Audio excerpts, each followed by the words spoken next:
तशाच प्रकारे भारताच्या राज्यघटनेची प्रास्ताविका, ज्याला प्रियम्बल असं म्हणतो, तो भारतीय राज्यघटनेचा एक प्रकारचा आरसा आहे. It's a kind of identity card. Exactly कोणत्या गोष्टी त्याच्यामध्ये असतील, भारताच्या राज्यघटनेमध्ये कोणत्या प्रकारच्या तरतुदी असू शकतील, हे वाचल्यानंतर म्हणजे प्रास्ताविका वाचल्यानंतर अंदाज येऊन जातो. उदाहरणार्थ, समता, बंधुता, स्वातंत्र्य, राईट, गणराज्य. आता गणराज्य म्हणजे लोकांचं राज्य. स्वातंत्र्य म्हणजेच काय, प्रत्येकाला फ्रीडम असेल, म्हणजे that is a fundamental right and that is somehow reflected in the प्रास्ताविका of that Indian constitution. Fraternity, बंधुता असेल, राईट. त्याच्यानंतर समानता असेल. समानता म्हणजे तुम्हाला कोणत्याही बेसिसवर, धर्म, जात, लिंग, प्रदेश, वंश, या बेसिसवर कोणत्याही प्रकारचं डिस्क्रिमिनेशन नाही केलं जात. या सगळ्या गोष्टी राज्यघटनेमध्ये आहेत, पण त्याचा कुठे ना कुठे, ज्याला आपण ट्रेलर म्हणतो, तो तुम्हाला प्रास्ताविकामध्ये पाहायला मिळतो. त्याच्यामुळे it is very important for every aspirants to study that preamble carefully. I don't mean that you are going to recite it. Don't. It's not needed at all. But what kind of provisions were there? What kind of words were used in प्रास्ताविका? हे सगळं तुम्हाला माहिती पाहिजे. तर आपण सुरुवात करतोय. तुम्ही ऐकलं असेल ना की प्रत्येक कोणता कार्यक्रम जर सुरू होतो तर त्याचं प्रास्ताविक केलं जातं. आता उदाहरणार्थ, मी तुम्हाला टॉपिक शिकवणार आहे आज, या टॉपिकच्या बद्दल आपण डिस्कशन करणार आहे. त्याच्या अगोदर मी तुम्हाला म्हटलं की अशा अशा प्रकारचा हा टॉपिक आहे, this kind of topic this is going to be. तर थोडक्यामध्ये मी काय केलं, त्याची ओळख करून दिली, तर प्रास्ताविक करून दिलं. म्हणजे राज्यघटनामध्ये कोणत्या प्रकारच्या तरतुदी असतील याच्याबद्दल थोडी थोडी माहिती आपल्याला प्रास्ताविकामध्ये मिळते. म्हणून प्रास्ताविका खूप इम्पॉर्टंट आहे. वाचून घ्या काय म्हटलंय.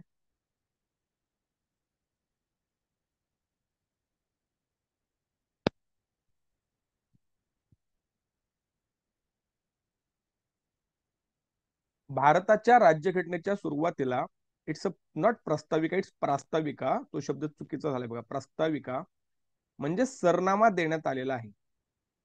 सो सरनामा हा एक पर्यायी शब्द आहे प्रास्ताविकेसाठी. इंग्लिशमध्ये त्याला प्रेअम्बल असं म्हणतात. हे एक प्रकारचे आपल्या भारतीय राज्यघटनेचे ओळखपत्र आहे. जसं मी म्हटलं, it's a kind of identity card of our Indian constitution. की कोणत्या प्रकारच्या कलमांचा त्याच्यामध्ये समावेश असू शकतो. म्हणजे मूलभूत संरचना, ज्याला आपण रचना म्हणतो, बेसिक स्ट्रक्चर राज्यघटनेचं काय असेल, याची थोडी आयडिया तुम्हाला त्याच्यातून मिळते. म्हणून त्याला आयडेंटिटी कार्ड म्हणजे ओळखपत्र म्हणतात भारतीय घटनेचं. अमेरिका या देशाने सर्वप्रथम आपल्या घटनेमध्ये प्रास्ताविका दिली. खालीलपैकी कोणत्या देशाने आपल्या घटनेमध्ये प्रास्ताविकेचं प्रावधान केलं होतं, असा जर प्रश्न असेल तर अमेरिका हे तुमचं उत्तर पाहिजे. तर अमेरिका या देशाने सर्वप्रथम आपल्या देशामध्ये, आपल्या राज्यघटनेमध्ये प्रास्ताविकेचा संदर्भ जोडलेला आहे, राईट. आणि भारताच्या राज्यघटनेची प्रास्ताविका ही नेहरू यांनी मांडलेल्या उद्देश पत्रिकेवर आधारित आहे. तुम्हाला माहिती असेल, उद्देश पत्रिका मांडली होती, आपण राज्यघटनेच्या प्रोसेसचा भाग पाहिलेला आहे. त्याच्यामध्ये पंडित जवाहरलाल नेहरू उद्देश पत्रिका मांडली होती. तर त्या उद्देश पत्रिकेमध्ये ज्या गोष्टी होत्या त्याच प्रकारच्या प्रास्ताविकेमध्ये आपल्याला गोष्टी सापडतात. तर तीन महत्वाच्या गोष्टी पाहिल्या आपण, की प्रास्ताविका भारताने अमेरिका राज्य घटनेवरून घेतलेली आहे. दुसरा, प्रास्ताविकेला सरनामा म्हणायचं. आणि ते भारताच्या राज्यघटनेचं काय तर ओळखपत्र आहे. ठीक आहे. एनी डाऊट अबाउट दिस?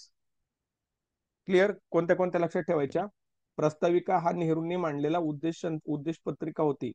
त्या उद्देश पत्रिकेवर अवलंबून होतं, अमेरिका देशाकडून घेतलं होतं. आणि हे आयडेंटिटी कार्ड आहे भारतीय राज्यघटनेचं, एवढं लक्षात ठेवा. ठीक आहे. So what is preamble? Preamble means प्रास्ताविका in Marathi. So basic things about Prastavika we are going to study. In the beginning of Constitution of India, preamble or Sarnama is given. So Sarnama is also called identity card of that constitution, because whatever detailed provisions that we have made, whatever detailed provisions we have made in Indian constitutions, Somehow we find reflection of all those in that preamble, that is called Saranama. So it is also called identity card of Indian Constitution, right?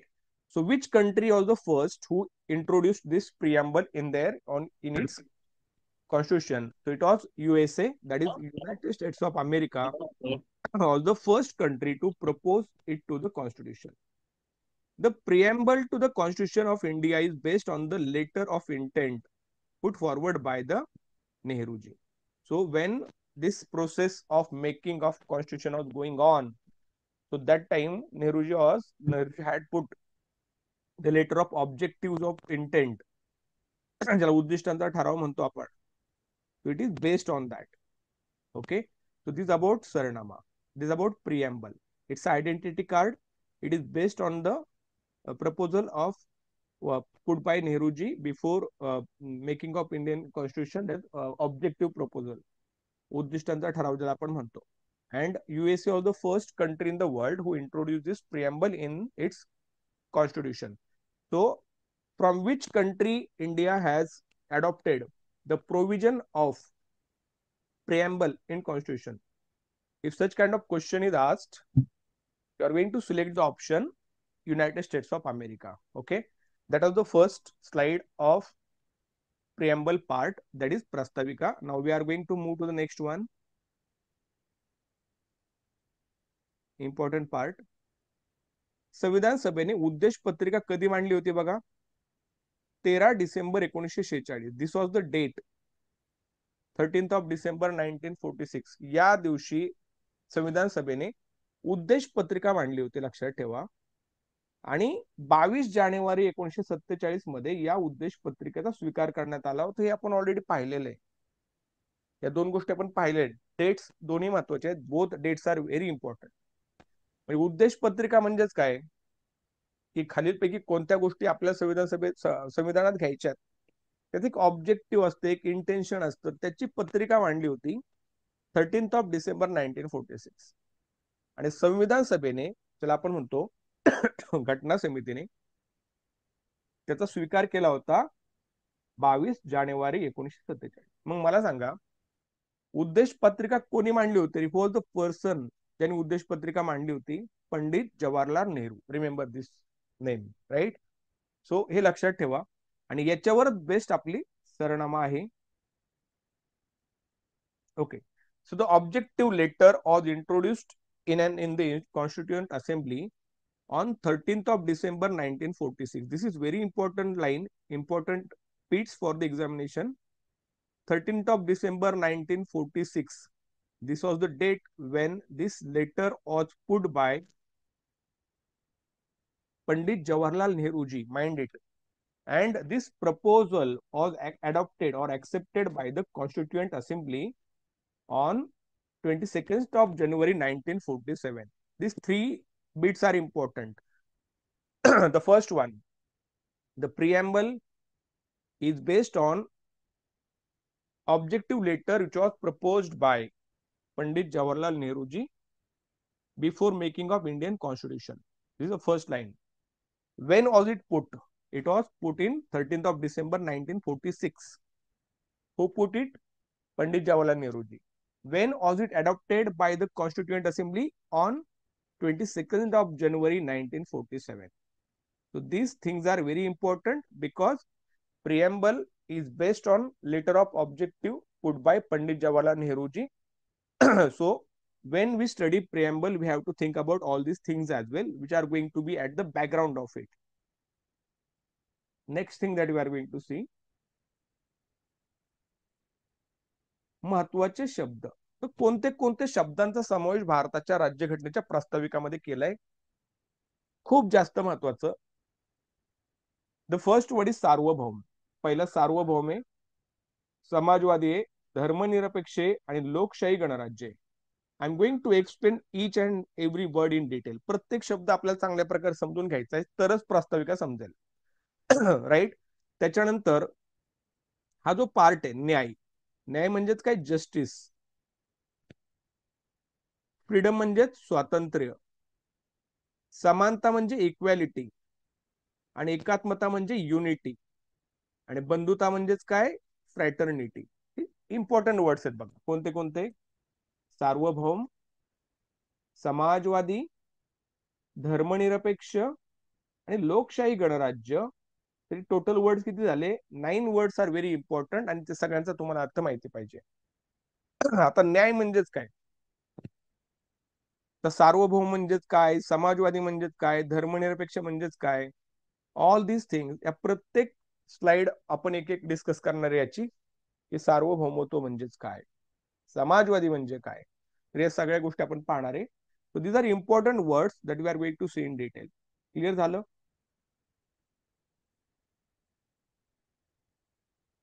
C, important words in the preamble to the Constitution of India. See, all these words we are going to see in detail. Each slide will be dedicated for that word. But before that, we just need to have a little idea what kind of words are going to be there. The first one is sovereign. Sovereign मतलब सार्वभौम. Socialist म्हणजे समाजवादी. Secular म्हणजे धर्मनिरपेक्ष. and democratic republic means गणराज्य, लोकशाही गणराज्य. Next important word is justice. Second word is freedom. Third one is equality. Fourth one is unity and integrity. And the last one is brotherhood. So 1, 2, 3, 4, 5, 6, 7, 8, 9. 9 important slides will be there explaining each of them in detail. Okay? Any doubt about this? Clear? See, sovereign, socialist, secular, democratic, justice, freedom, equality, unity, and brotherhood. Clear? See, you all people will get recorded videos of it. Don't worry. But please pay attention. It is always better to attend live sessions. Because in the process of live sessions, you are very much active. When you try to watch recorded videos, that time, sometime it happens that you are not that much serious. So I request all of you to attend it live as well. Okay. Next slide. As जसं तुम्हाला माहिती आहे 1975 साली भारतामध्ये आणीबाणी लागू केली होती इंदिरा गांधी यांनी. आठवतंय तुम्हाला?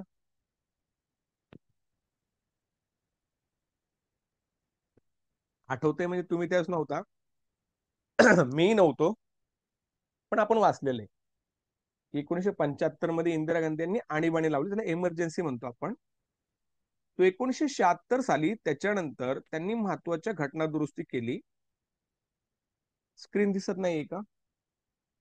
स्क्रीन दिसते का सगळ्यांना सांगा मला. Yes, is it visible? Screen दिसते का? येस. प्रतीक्षा मॅम तुमचं चेक करा नेटवर. 1976 साली 42व्या घटना दुरुस्तीने काही महत्वाचे वर्ड्स भारताच्या सरनाम्यामध्ये ऍड केले. ते वर्ड्स कोणते कोणते होते? 3 वर्ड्स इम्पॉर्टंट आहे. परीक्षेला प्रश्न येतो, खालील पैकी कोणत्या शब्दांचा समावेश भारतीय राज्यघटनेमध्ये 1976 साली करण्यात आला होता? तर त्यावेळेस तुम्हाला माहिती पाहिजे कोणते कोणते. द फर्स्ट वन इज समाजवादी, धर्मनिरपेक्ष आणि एकात्मता या 3 शब्दांचा समावेश भारताच्या प्रस्ताविकेमध्ये 1976 साली करण्यात आला अमेंडमेंट करून. तर कोणती घटना दुरुस्ती होती ती? 42वी घटना दुरुस्ती होती, लक्षात ठेवा. आणि यातून व्यक्त होणाऱ्या महत्वाच्या गोष्टी कोणत्या कोणत्या आहेत? इम्पॉर्टंट गोष्टी कोणत्या आहेत बघा. पहिली बघा, सर्व अधिकार हे जनतेकडून प्राप्त झालेले आहेत. म्हणजे जी काही घटना समिती आहे ना आपली, तुम्हाला माहिती आहे घटना समितीचे मेंबर सगळे इनडायरेक्टली निवडले गेलेले होते, पण ते लोकांच्यातून निवडून गेलेले होते. म्हणजे घटना निर्मितीचा सर्व अधिकार कोणाला असेल? जनतेला असेल. कारण जनतेचेच प्रतिनिधी घटना निर्मितीचं काम करत होते. क्लिअर? आवाज कमी येतोय का माझा? आवाज क्लिअर आहे का? कमी येतोय बघा रे पोरांनो. Is it clear? एकदम आपल्या नेहमीप्रमाणे येतोय का? नेहमीप्रमाणे मोठा ऍज युजल येतोय का? क्लिअर आहे? आदित्य तुमचा एकदा आवाज चेक करून बघा, थोडासा व्हॉल्यूम ऍड म्हणजे इन्क्रीज करा थोडासा त्याचा. ओके. घटनेला सर्व अधिकार भारतीय जनतेकडून प्राप्त झालेले आहेत. म्हणजे भारताची जनताच ही काय घटनेची निर्माण करणारी आहे, पण आपण स्वतः तर नाही करू शकत. म्हणजे आपण काय केलं, देशामध्ये जी घटना समितीच्या सदस्यांची निवडणूक झाली होती ती अप्रत्यक्षपणे झाली होती, आणि त्याच्यानंतर प्रत्येक गोष्टींवर काम करण्यासाठी समित्या नेमल्या होत्या. उदाहरणार्थ ड्राफ्टिंग कमिटी असेल, फंडामेंटल राईट्स कमिटी असेल, मायनॉरिटी राईट्स कमिटी असेल, different types of committees were there, संघराज्य समिती असेल. आणि यांना सांगितलं होतं की तुम्ही अभ्यास करा आणि प्रॉपर प्रोव्हिजन करा. घटनेचा उद्देश काय असतो? न्याय, स्वातंत्र्य, समता आणि बंधुता हे साध्य करणे. जसं भारत हा एक लोकशाही राज्य आहे, या लोकशाही राज्यामध्ये जस्टिस म्हणजे न्याय पाहिजे, फ्रीडम म्हणजे स्वातंत्र्य पाहिजे, समता म्हणजे इक्वेलिटी पाहिजे, आणि बंधुता म्हणजे फ्रॅटर्निटी पाहिजे. हे सगळे याच्या उद्देश होते पुरा. घटनेची स्वीकृती कधी झाली? 26 नोव्हेंबर 1949. 26 नोव्हेंबर 1949 साली घटनेचं स्वीकृती काय झाली, म्हणजे काय, घटना स्वीकृत करण्यात आली. आणि आपल्याला माहितीये रिपब्लिक डे आपण साजरा करतो, 26 जानेवारी 1950. 26 जानेवारी 1950 ला घटनेची अंमलबजावणी सुरू झाली. घटनेची अंमलबजावणी सुरू झाली. क्लिअर झालं? एनी डाऊट अबाउट दिस? ह्या गोष्टी लक्षात ठेवा. कोणते 3 वर्ड सांगितले होते सांगा मला, कोणते 3 वर्ड्स होते जे ऍड झालते राज्य भारताच्या घटनेमध्ये नंतर? तर पहिला शब्द होता समाजवादी, दुसरा धर्मनिरपेक्ष, तिसरा एकात्मता. म्हणजे धर्मनिरपेक्ष हा शब्द भारताच्या घटनेमध्ये कधीच नव्हता याच्या अगोदर. इट वॉज 42वी घटना दुरुस्ती, त्यानुसार तो काय झाला, ऍड करण्यात आला 1976 मध्ये. कुणाच्या काळामध्ये? इंदिरा गांधी या पीएम असताना हा ऍड करण्यात आला होता. ठीक आहे. Let's go to English slide. See, as we can make amendments in Indian Constitution, same way Indian Constitution had the provision, or it still has the provision to make amendments in preamble of this Constitution. The first time when this preamble was amended, it was in 1976, according to the 42 second amendments that was done by Indira Gandhi ji, and 3 new words were added to that. The first one word was socialist, second is secular, and the last one is unity. So these 3 words were not there before that. Later on, they were added in 1976 after amendment. So this was the first time. This was the first time when Indian Constitution was, sorry, this Saranama or the preamble was amended. Important things expressed in the introduction. कौन से things the important? All rights to the Constitution are derived from the people of India. As we know that all these people, all these constitution makers were indirectly elected. They were elected by the people indirectly. So all rights of constitution making, they were, people had the right. The second important thing was that the purpose of to provide justice, liberty, equality, and fraternity to all the Indians. And this adaptation of constitution was done in 26 November 1949, and this constitution came into force on 26 January 1950. So these are 3 important things you need to remember: when it was adopted, when it came into force, which things were important to remember, what kind of provisions we had made, what kind of amendments, what kind of words we had added in 1976 to this preamble. So socialist, samajwadi, secular, dharmanirapeksha, and unity म्हणजे एकात्मता. So these 3 important words were first time added after making amendment in preamble in 1976. Clear? And this was done by former Prime Minister Indira Gandhi ji. Any doubt about this? Clear आहे, clear म्हणा, doubt आहे, doubt विचारा.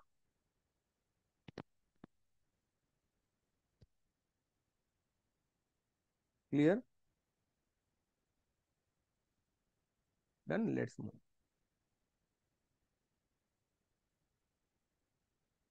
Yes, read it careful नाव.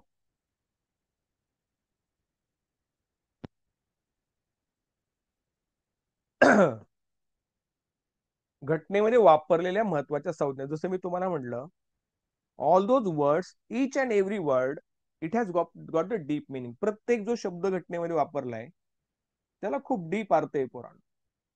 म्हणजे वापरलेल्या सगळ्या संज्ञा आणि त्यांचा मूळ अर्थ आपण समजून घेण्याचा प्रयत्न करू. तो पहिला जो वर्ड आहे दॅट इज सार्वभौम, ज्याला आपण म्हणतो इंडिया इज अ सोव्हिर्जियन कंट्री. सोव्हिर्जियन म्हणजे काय? सार्वभौम. मग सार्वभौम म्हणजेच काय? एक्झाम मध्ये प्रश्न विचारतात सार्वभौम म्हणजे नक्की काय. तर तुम्हाला सार्वभौमचा अर्थ माहिती पाहिजे. बा काय म्हटलंय? याचाच अर्थ आपल्या देशावर कोणत्याही परकीय सत्तेचा प्रभाव नसेल आणि आपली सर्व निर्णय स्वतंत्रपणे घेतले जातील आणि आपण आपला कारभार मुक्त व सक्षमपणे करण्यासाठी सज्ज आहोत. Why this word was important? हा शब्द महत्वाचा का होता? कारण आपल्या भारत या देशावर अनेक वर्ष राज्य होतं इंग्रजांचं, आणि इंग्रज गेल्यानंतर त्यांच्या प्रभावाखाली तुम्ही राज्यघटना तयार करताय का? मग त्यांनी काहीतरी सांगायचं, तुम्ही या प्रकारचं प्रावधान करा, या प्रकारची प्रोव्हिजन करा. So are you going to listen to Britishers? तर यांनी सांगितले no, now we are independent country. आता आम्ही भारतीयचा एक स्वतंत्र देश आहोत आणि आम्ही कोणाच्याही प्रभावाखाली आमच्या घटनेची स्थापना करणार नाही. आमची जी घटना असेल ती आमची असेल. We will make it independently. म्हणजे कोणती परकीय सत्ता, मग ती अमेरिका असो, इंग्लंड असो, याचा कोणताही प्रभाव आमच्यावर नाही.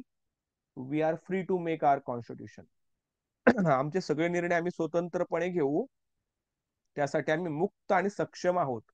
तर त्याला म्हणायचं सार्वभौम. कळलं? भारत हे एक सार्वभौम राज्य आहे का, राष्ट्र आहे का? हो. बिकॉज इंडियाचे कोणत्याही प्रकारचे निर्णय इंडियाच घेत ना. त्याला अमेरिका प्रेशराईज करू शकत, ना इंग्लंड करू शकत, ना रशिया करू शकत, ना चायना करू शकत. कुणी नाही करणार. म्हणजे we are independent and we will take our decision strongly. याचा अर्थ तो सार्वभौम. So let's understand the meaning of sovereign. So we are going to understand the meaning of each and every word that is mentioned in the preamble of Indian Constitution. So let's try to understand the basic meaning of important terms in the Constitution. And the first one is sovereign. Sovereign means what? Independent. This means that our country will not be influenced by any foreign power. Even let it be, see why this kind of provision was important to make. Because India was ruled by Britishers before independence, right? We got independence in 1947. So when the constitution makers were making constitutions, they wanted to make it clear. So we are not going to influenced by any foreign country. Let it be England, America, China, Russia. Nobody can force us to make a specific provision in our constitution. So we are free to make. We will decide our own because we are independent nation now. Okay.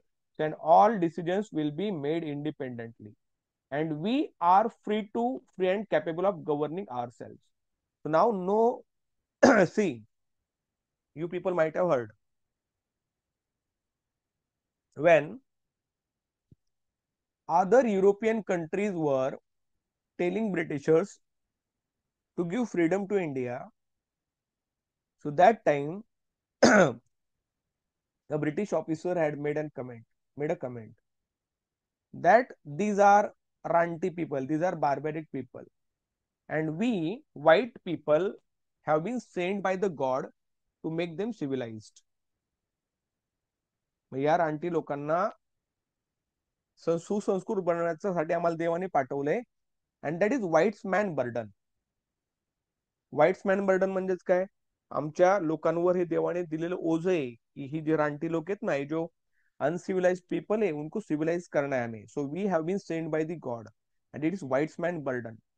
So this kind of experience India had. So that is why it was important to make such kind of provision of word that India has become a sovereign country. Now nobody will influence us to take any kind of decision. So that is the meaning of sovereignty. Any doubt about this word? इसको doubt है? Clear असेल clear म्हणा, doubt असेल doubt विचारा पोरांनो.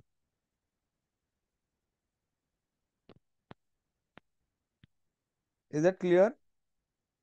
Sorry. Clear. Let's move. Next important word. बघा तो word पाहण्यासाठी बघून घ्या. भारत हा सार्वभौम देश आहे असल्यामुळे त्याला परकीय देश काबीज करण्याचा हक्क प्राप्त आहे. म्हणजे जर उद्या भारताला वाटलं, आता तुम्ही पाहिलं असेल तो पहलगामचा हल्ला झाला दहशतवादी, त्याच्यानंतर भारताने ऑपरेशन सिंदूर चालू केलं आणि भारताने दाखवून दिलं की वेळ पडली तर आम्ही तुम्हाला घुसून मारू. इव्हन 1971 मध्ये ज्यावेळेस भारताचं पाकिस्तानचं युद्ध झालं, तर भारताचं सैन्य लाहोर पर्यंत पोहोचलं होतं, पण त्यांना सोडलं जाऊ द्या म्हणून. थोडक्यामध्ये काय, भारताला कोणत्याही देशावर कब्जा करण्याचा अधिकार असेल आणि त्याला कुणी अडवू नाही शकत. तसंच भारताला स्वतःचा परदेश परकीय देशाला बाहेर करण्याचा अधिकार राहील. त्यासाठी इंग्लंड, अमेरिका, रशिया, चायना कुणी आगाऊपणा करून सांगू शकत नाही करू नका म्हणून. येते लक्षात. तर या प्रकारचा अधिकारी म्हणजेच काय, भारत हा एक सार्वभौम देश आहे.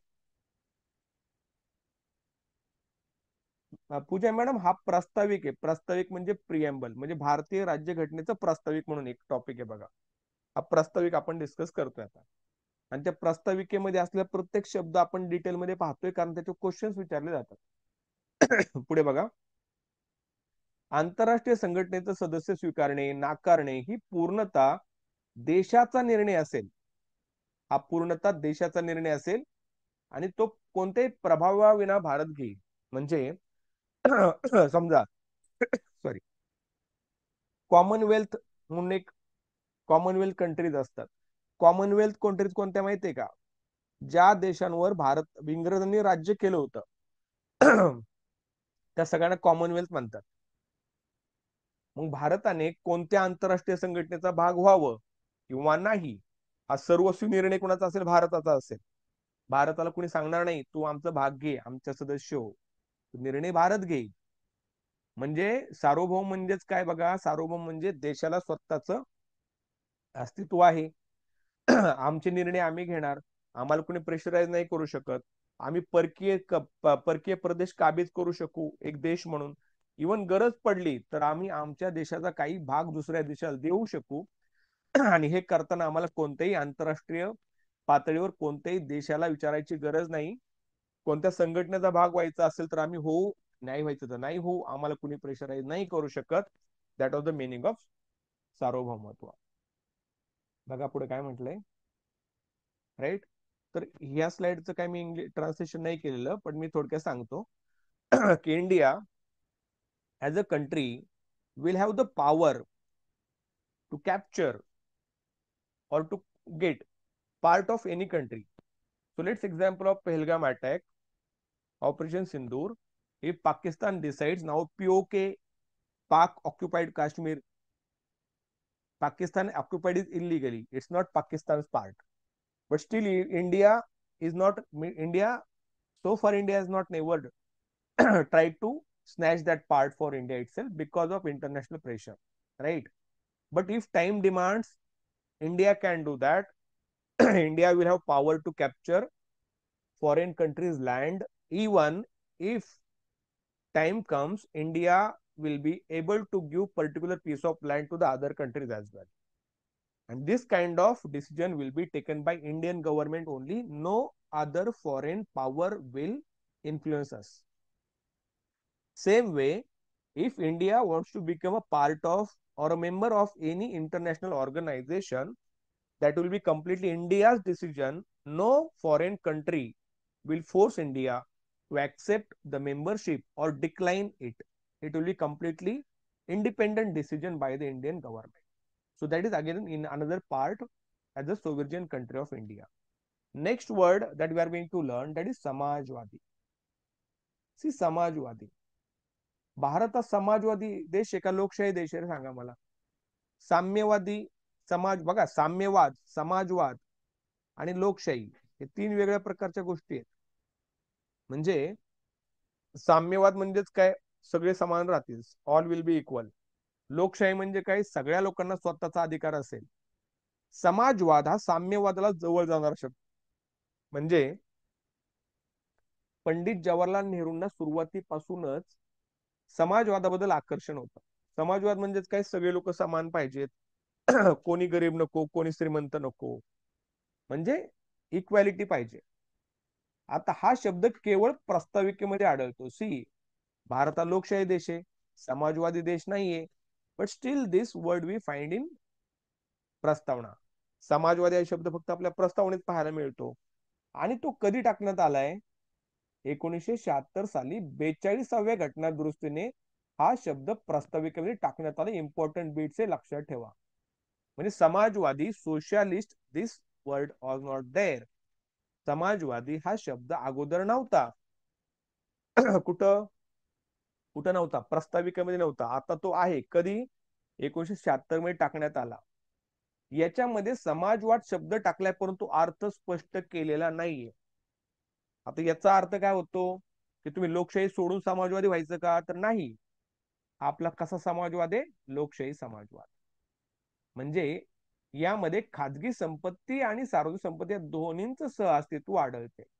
म्हणजे सपोज सचिन मेमणेचं एक अकॅडमी, सृजन प्रबोधिनी नावाची संस्था आहे, बरोबर? It's a private institute. Same way महाराष्ट्राचे काही सरकारी शाळा आहेत, तसेच इंग्लिश मिडियम प्रायव्हेट्स आहेत. प्रायव्हेट इंग्लिश मिडियम वाले जास्त पैसे कमवतात, सरकारी शाळामध्ये लोक कमी जातात.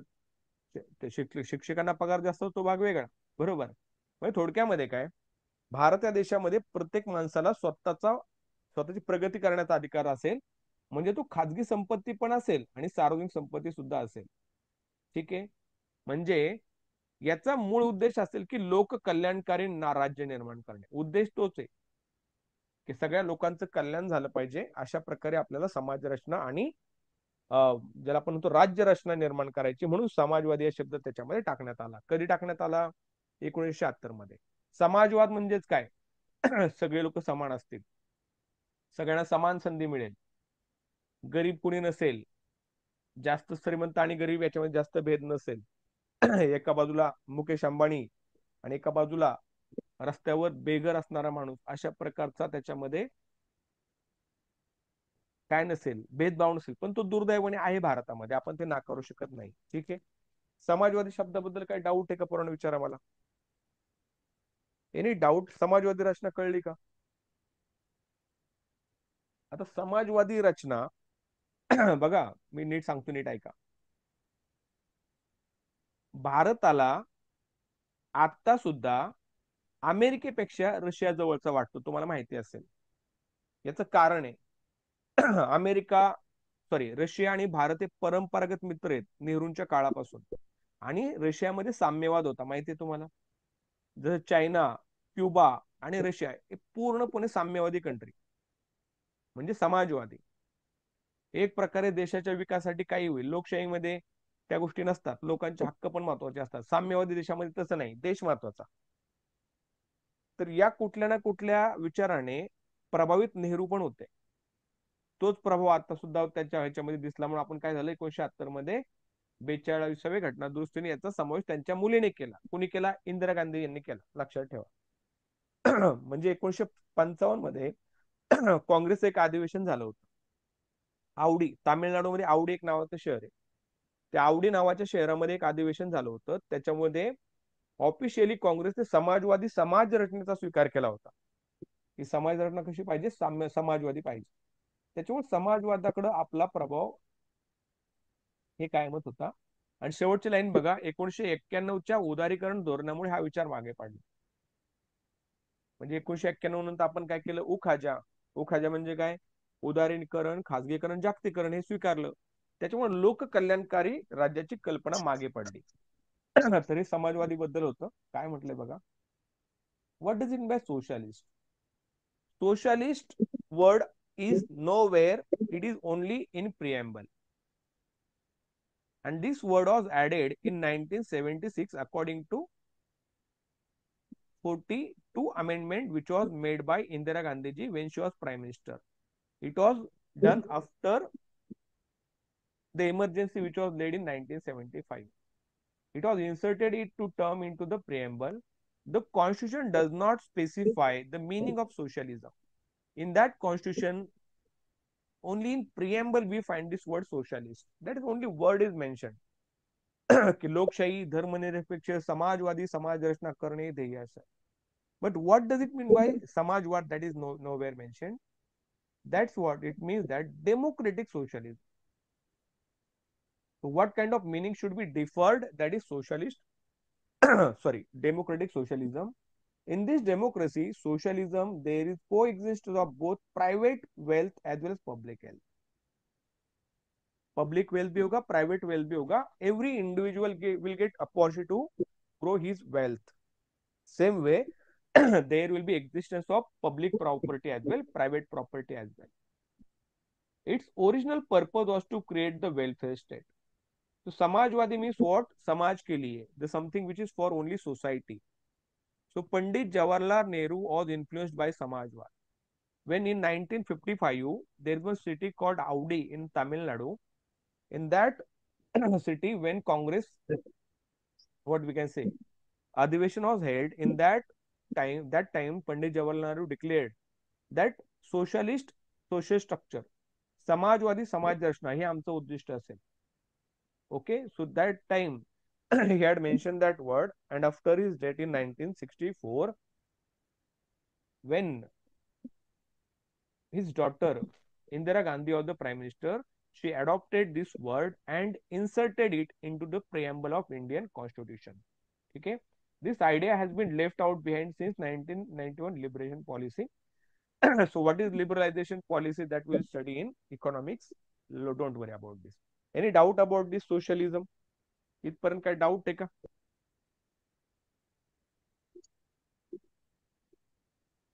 Clear? No doubt?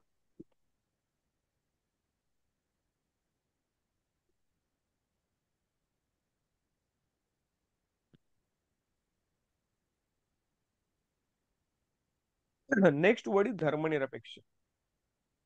मला सांगा, भारताचा कोणता राजधर्म आहे का रे?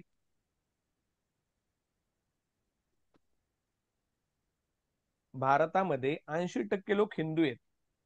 80% पॉप्युलेशन हिंदू आहे.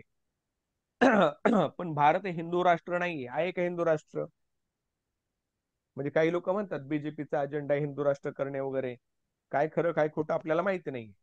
परंतु एक गोष्ट 100% खरी आहे की भारताचा कोणताही ना राजधर्म नाहीये की हिंदू आर 80% मग हिंदुइझम नाही. तर भारताचा देश म्हणून कोणता एक विशिष्ट धर्म नाही. सगळ्या प्रकारचे लोक आपल्या आपल्या देशामध्ये राहतात. सगळ्या धर्माचे लोक आपल्या देशामध्ये राहतात. आणि भारताचा कोणताही राजधर्म नाही. धर्मनिरपेक्ष हा शब्द सुद्धा 42व्या घटना दुरुस्तीने 1976 मध्ये प्रस्ताविकेमध्ये ऍड केला. Again important part. कधी ऍड केला? 1976 मध्ये. कोणी केला? इंदिरा गांधी यांनी केला. कधी केला?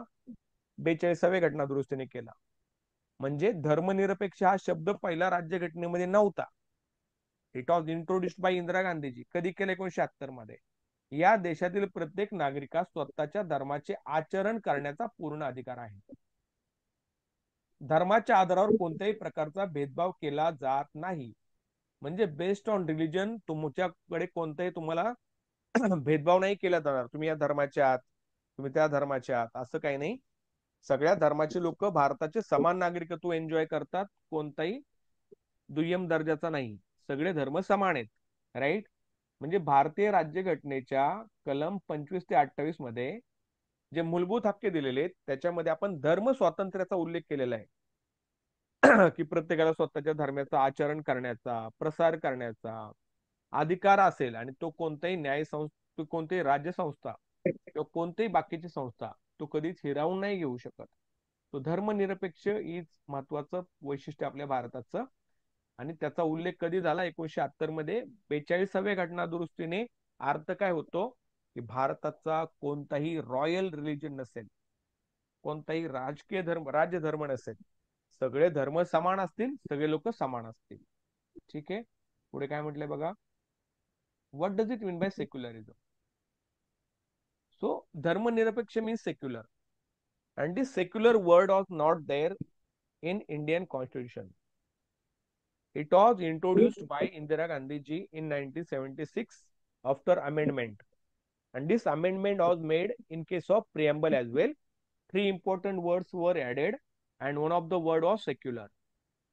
So India will not have any kind of royal religion. Like in India, we have 80% people who are Hindus, but we cannot say India is a Hindu Rashtra. It is not. India is a secular country. It doesn't matter from which religion you are. You will enjoy the same kind of freedom as Hindus are enjoying. So there is no particular religion in India. There is no royal religion. कोई राज्य धर्म नहीं होगा. And this word or secular word, जो word है, it was added to the preamble in 1976 by the 42 amendment, which was done by Indira Gandhi Sarkar after emergency, which was led in 1975. Every citizen of this country has the right to practice religion. It doesn't matter from which religion you are. You will get equal right to practice your own religion. So that is why we have got different religions: Islam, Hinduism, Christian, Jainism, Buddhism. All these different religions are there, but they get liberty to enjoy their own practices, and there will be no discrimination on the basis of religion in our country. So as a Hindu, I won't get any kind of extra benefit. If Pradhan Mantri Awas Yojana is introduced, Sachin Memani will get the benefit. Same, any person who is from Muslim community, he will get the benefit. So you cannot make any kind of discrimination based on religion. It is a welfare state, so welfare of the people is needed. Clear? आवाज वाढवा म्हणतायत. आवाज कमी आहे का रे माझा? पोरांनो check करा एकदा.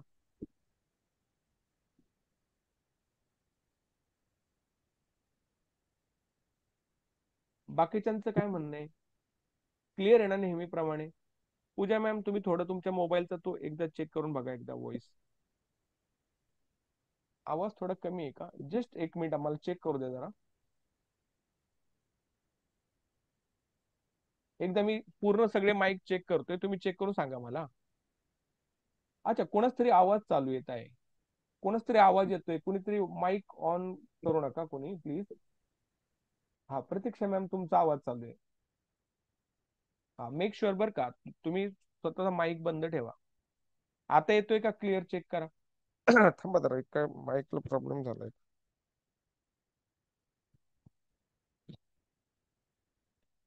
आता येतोय का बघा, चेक करा आवाज. क्लिअर आहे का आवाज? Hello hello hello.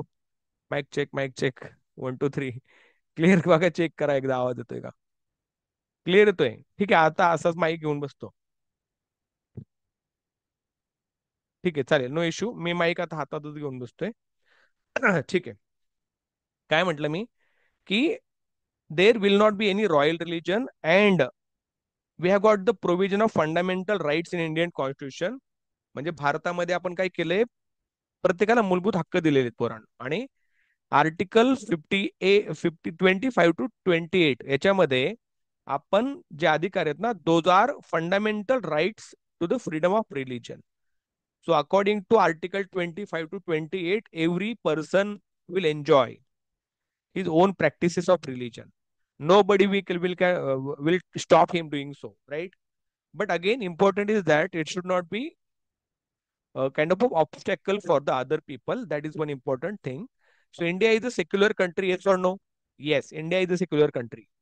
Is this word is mentioned anywhere? No. It was first mentioned in 1976 by Indira Gandhi ji government according to amendment which was made in 1976. That is amendment 42 amendment. ठीक है? That is the meaning of secularism. याचा फायदा काय पूर्ण माहिती आहे का? तुमचं इंग्लिश ऐकून ऐकून तुमचं इंग्लिश पण सुधरेल. म्हणजे आपण ज्याला म्हणतो ना, लँग्वेजचे स्किल्स असतात. LSRW. When you listen something now, you will be able to speak as well. It's a kind of a double benefit that you are getting. ठीक आहे. नेक्स्ट वन इज लोकशाही. लोकशाही म्हणजेच काय, आता सगळ्यांना माहिती आहे. लोकशाही, भारतामध्ये लोकशाही आहे. लोक म्हणजे आपण, शाही म्हणजे सरकार, लोकांचं सरकार. So democracy, demos means what, demos means लोक. आणि क्रिसिया म्हणजे सत्ता, म्हणजे लोकांची सत्ता, ज्याला आपण काय म्हणतो, राजशाही असं म्हणतो, सॉरी लोकशाही असं म्हणतो. परंतु जर एखाद्या देशामध्ये राजाची सत्ता असेल तर त्याला राजशाही म्हणतात. म्हणजे लोकांची सत्ता ज्या देशामध्ये असते त्याला लोकशाही देश म्हणायचं. भारत हा लोकशाही देश कसा आहे, कारण लोक भारताचं सरकार चालवतात. आपण निवडून दिलेला व्यक्ती डायरेक्टली संसदेमध्ये जातो, त्याच्यामध्ये बहुमत असणाऱ्या पक्षाचा नेता पंतप्रधान होतो, त्याच्या अंतर्गत तो मंत्रिमंडळ स्थापन करतो आणि सगळ्या देशाचा कारभार पाहतो. म्हणून इनडायरेक्टली आपणच काय आहेत, सरकार आहोत, आपणच देश चालवतो. राईट. लोकप्रतिनिधीच्या साह्याने देशाचा कारभार आपण चालवत असतो. मात्र अंतिमतः लोक म्हणजे जनताची सर्वोच्च असून अंतिम असते. तो लोकांना अधिकार असतो. 5 वर्षानंतर कोणाला पाडायचं, कोणाला उभं करायचं, तर ते लोक ठरवतात. ठीक आहे, याला आपण म्हणायचं लोकशाही. क्लिअर, सगळ्यांना माहिती आहे. एकदा वाचून घ्या पोरांनो, आणि मी 1 मिनिट द्या, जस्ट 1 मिनिट. 1 मिनिटात मी येतो, तुम्ही वाचून घ्या. Just give me 1 minute.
Okay, so what is democracy? Democracy means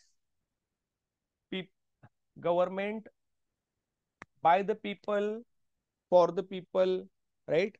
Means लोकांनी, आवाज येतोय का सांगा मला, लोकांनी, लोकांच्यासाठी, लोकांकडून चालवलेलं शासन म्हणजे democracy. Right.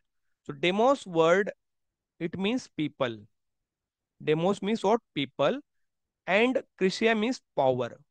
So where we find the power of people, so people are going to decide the government of that particular country, right? So यहाँ पे you need to remember one thing, that though we people send our representative to Lok Sabha and Rajya Sabha, and they form their own government, but finally Indian people, or we Indians, have got the right to change the government after 5 years.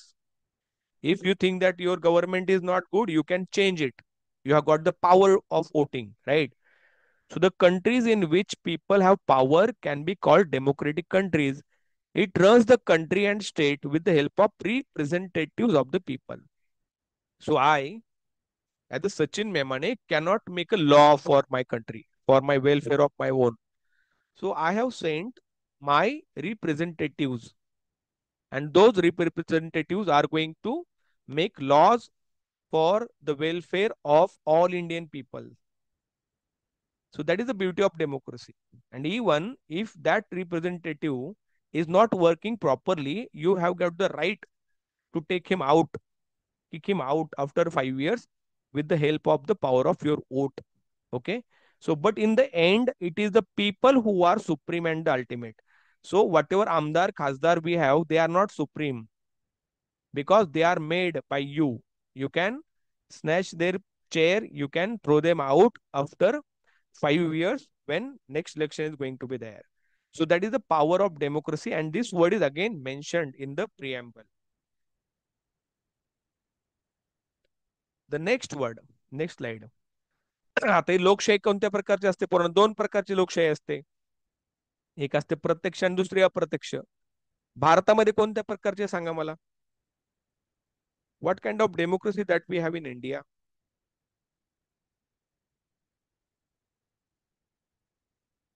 अप्रत्यक्ष आहे पोरांनो, अप्रत्यक्ष, प्रत्यक्ष नाहीये. I, Sachin Memane, cannot be the decision maker. I have sent my own representative. माझ्या स्वतःचे निर्णय मी नाही घेऊ शकत.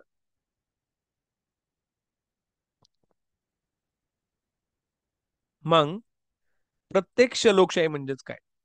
जनतेचा सक्रिय सहभाग याच्यामध्ये राजकारभारामध्ये असतो. उदाहरणार्थ पूर्वीची ग्रीक नगर राज्य पूर्वीची ग्रीक नगर राज्य असतील किंवा आत्ताचं जे नवीन जो देश आहे आपला, जो आपण तो आपला म्हणजे एक कंट्री स्वित्झर्लंड, ज्याला माहिती आहे स्पेलिंग चुकले बघा, स्वित्झर्लंड. त्याला पृथ्वीवरचा स्वर्ग लोक म्हणतात. तर या दोन्ही देशामध्ये प्रत्यक्ष लोकशाही आहे, लक्षात ठेवा. म्हणजे लोक स्वतः कारभार पाहतात. पण त्या प्रकारचा कारभार आपण आपल्या देशात आहे का? नाहीये. तर त्यातला मी असं म्हणेल, there are two types of democracies in the world. The first one is direct democracy and the second one is indirect democracy. What does it mean by direct democracy? Direct democracy is people actively participate in the governance of the state. Means they don't govern the country with the help of representatives. They people themselves are involved in the process of governance. They are involved in the process of taking care of all the things which are important for governing the country. The former Greek city-states and the present Switzerland is an example of direct democracy. तर खालीलपैकी कोणत्या देशामध्ये direct democracy होती? Option Switzerland असेल, tick करायचा, correct. Clear? Any doubt regarding direct democracy? Then what is indirect democracy? अप्रत्यक्ष लोकशाही म्हणजेच काय? यामध्ये लोक आपल्या स्वतःचा प्रतिनिधी निवडून देतात व तो प्रतिनिधी सर्व लोकांच्या वतीने सरकार चालवत असतो. म्हणजे जसं आपल्या भारतामध्ये समजा महाराष्ट्र सरकारमध्ये मला आमदार निवडून देता येत. समजा मी जर पुरंदर तालुक्यातला म्हणेल, मी आता पुरंदर तालुक्यातला आहे, तर आमचे आमदार कोण आहेत? विजय बापू शिवतारे. विजय बापू शिवतारे कोण आहेत? आमचे आमदार आहेत. तर ते आमचे प्रतिनिधी झाले.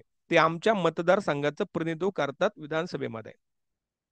तसंच सेंट्रलमध्ये, केंद्रामध्ये आमच्या मतदारसंघाचं प्रतिनिधी कोण करणार? सुप्रिया सुळे. तर हे कोण झाले? आमचे एमपी झाले. हे दोन्ही सुद्धा निवडून दिलेले आहेत. मी स्वतः संसदेत नाही जाऊ शकत, मला येऊन पण नाही देणार. सो मी काय करतोय? माझे प्रतिनिधी निवडून देतोय. त्यालाच प्रातिनिधिक लोकशाही असं म्हणायचं. प्रातिनिधिक लोकशाही म्हणजेच काय? प्रतिनिधींच्या मार्फत, रिप्रेझेंटेटिव्हच्या मार्फत आपण काय करतो? आपलं सरकार चालवतो. आणि याचे सुद्धा दोन प्रकार पडतात. एक असते संसदीय लोकशाही, दुसरी असते अध्यक्षीय. मला सांगा, भारताची कोणती रे, संसदीय का अध्यक्षीय?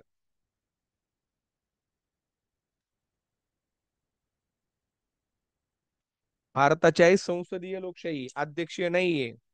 संसदीय लोकशाही, लोकसभा, राज्यसभा, राष्ट्रपती, आठवते ना?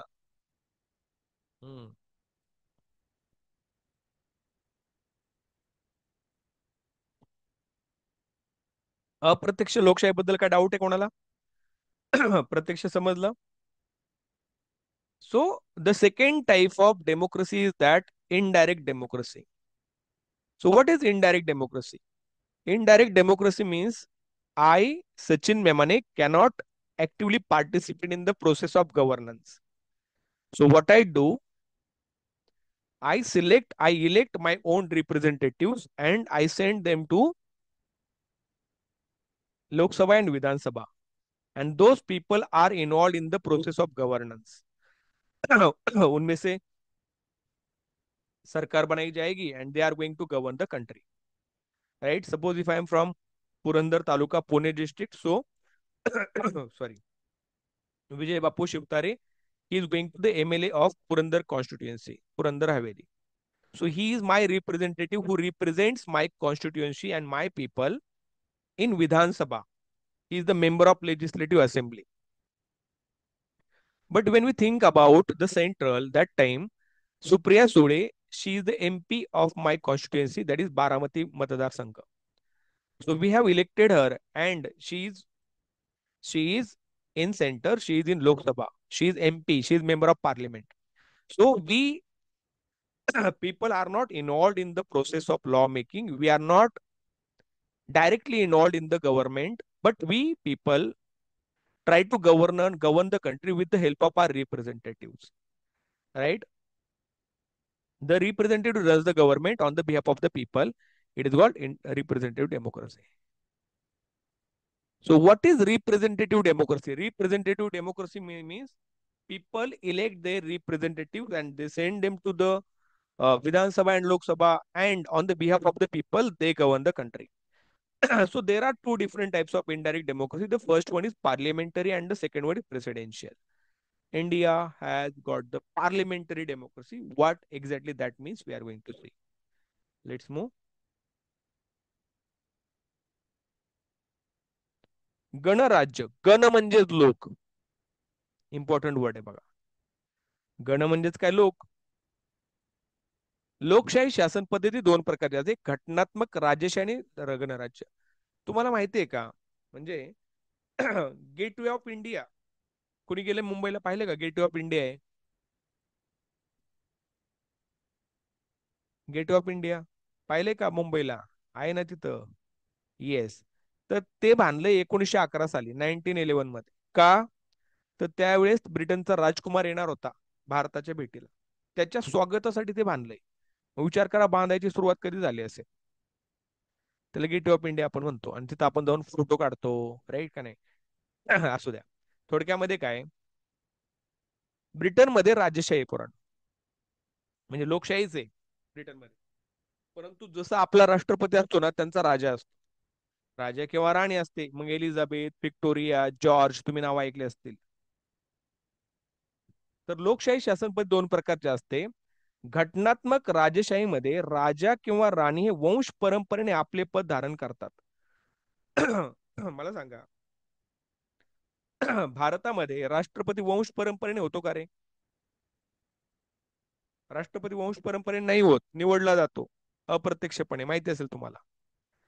म्हणजे असं नाही की अब्दुल कलाम यांचा त्यांना तर नाही, त्यांनी लग्नच नव्हतं केलं.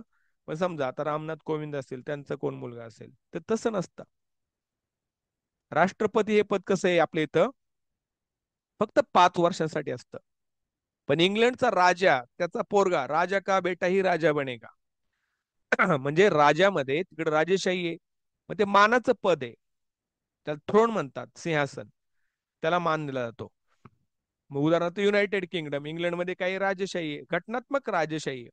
मग चालतो लोकशाहीनेच कारभार बर का, पण राजाला तिथं किंमत असते, आणि तिथं राजाचं पद हे निवडलं जात नाही. राजा का बेटा ही राजा बनेगा, राजाचाच पोरगा राजा होतो, तो म्हणतो की मी इथला राजा आहे. येते लक्षात? लोकशाही आहे, पण तिथला मेन जो प्रमुख आहे तो राजा असतो. राजशाहीने ते घटनात्मक प्रमुख असल्यामुळे तो का असतो, तर तो लिनिएज, ज्याला आपण म्हणतो वंश परंपरेने ते पद त्याच्याकडे येतं. भारतामध्ये तसं नाही पोरांनो.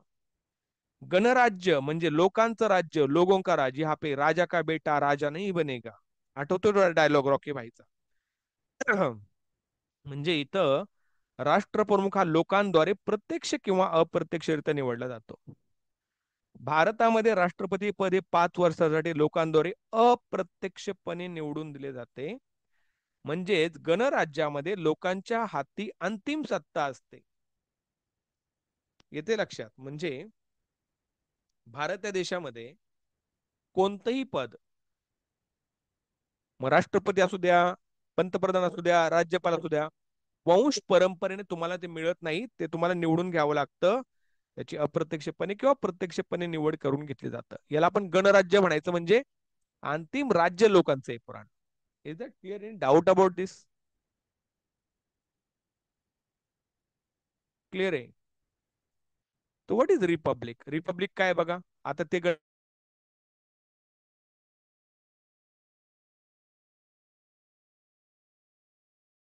तर व्हॉट इज रिपब्लिक?